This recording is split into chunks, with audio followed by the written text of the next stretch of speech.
Okay, next we're moving on to the next big event in the Bible.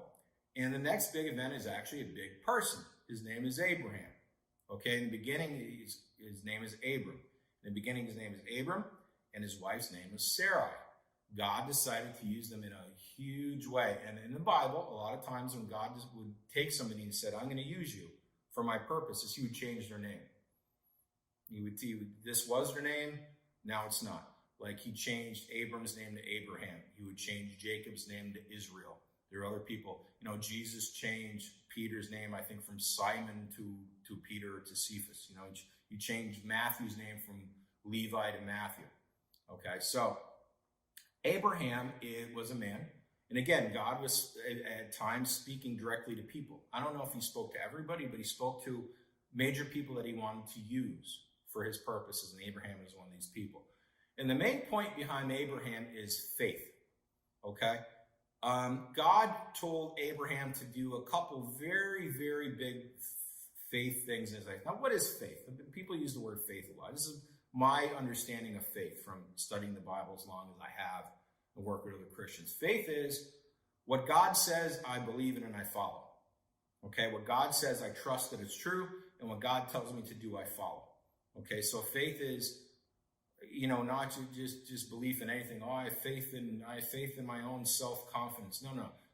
Christian faith is, if God said it, I believe it's true. If God tells me to do something, I will follow it. And God told Abraham to do a couple very big things. He had two major successes, and one was one of the probably, in my opinion, the biggest test of faith. We'll get to this next week. That happened in the Bible, and he passed. But he had a faith failure before that. We'll read that today. We'll read one success and one failure in faith. But you got to understand all throughout the Bible, especially the Old Testament, God's blessings for the people are usually conditional. Now, he loves us unconditionally. He loves everybody. He wants everybody to be saved. Jesus said, God said, I desire that no one be lost. I want everybody to follow Jesus, love him, trust him, be saved. But his blessings could be conditional. And they usually go like this, blessings and warnings, okay, or consequences. God will say, if you do this, then I will do this good thing for you. If you do this, then I will do this good thing for you. And the same with the warnings. If you do this, this is what's going to happen to you, bad. If you do this, this is what's going to happen to you, bad. Okay? So that's kind of how God operates, at least all throughout the Old Testament.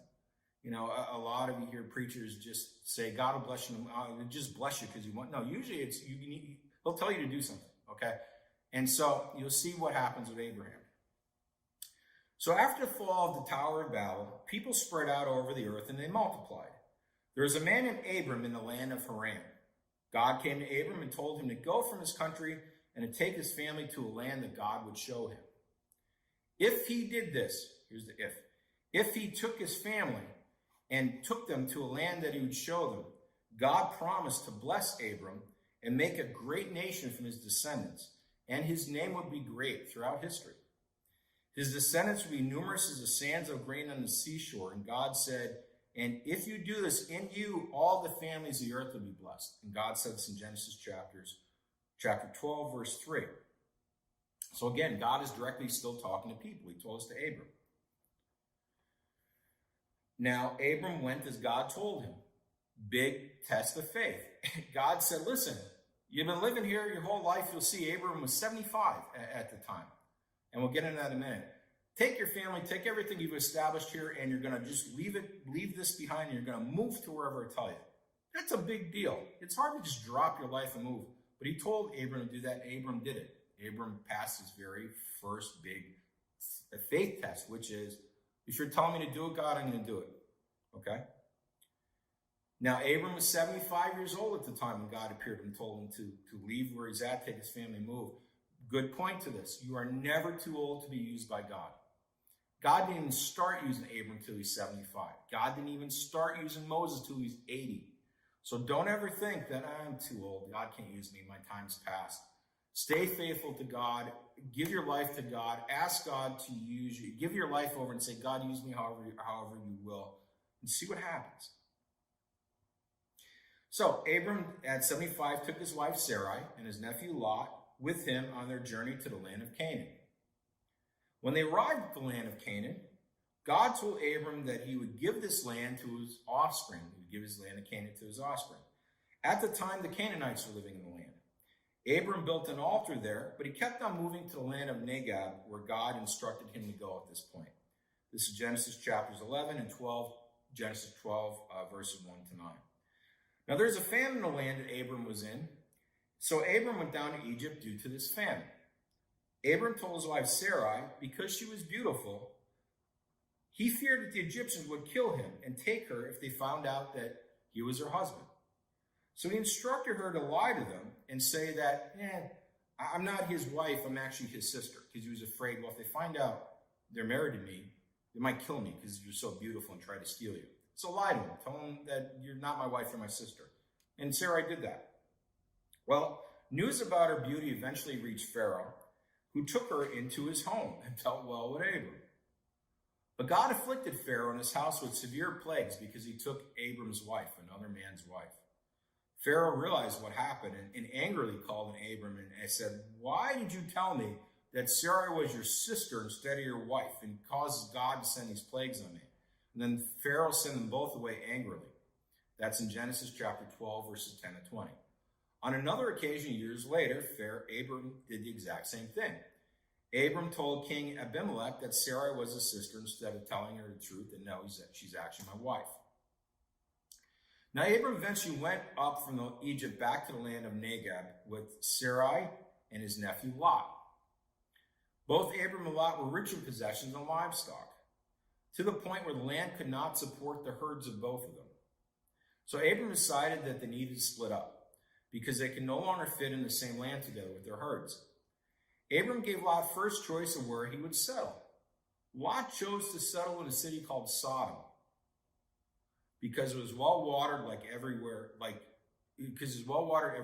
Egypt was. Abram decided to settle in the land of Canaan.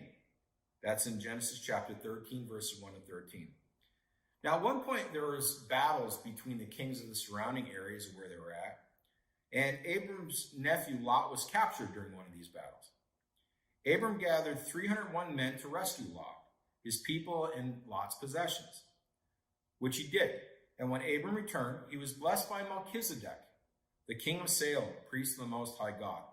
Now, what we'll see much, much later in the New Testament, they talk about this Melchizedek. This Melchizedek was a priest of God, and the king of Salem, he was a supernatural being. Because it says he's a priest that was eternal, he lived forever. So this wasn't just any priest. Jesus later is said to be, the head of the line of the priesthood of the order of Melchizedek. This Melchizedek was a special guy made by God. He wasn't just any ordinary priest. So after Abram rescued Lot and brought him and his family and everybody back, Melchizedek blessed Abram, saying, blessed be Abram by God Most High, possessor of heaven and earth, and blessed be God Most High, who delivers your enemies in your hand. Now Melchizedek said that in Genesis chapter 14, verses 19 and 20. Abram then gave Melchizedek 1/10 of everything that he owned. And it looks like the first evidence of tithing going on. Tithing is a Jewish practice where you would give 1/10 of your money or possessions or whatever over to God. God appeared to Abram and told him that he will have a son, and this son will be his heir. He told him that his offspring will be as numerous as the stars. He then gave Abram the following prophecy. Now, pay attention to this prophecy. God said to Abram, hey, Abram, I want to let you know this is going to happen in the future. And what he tells him about is the events of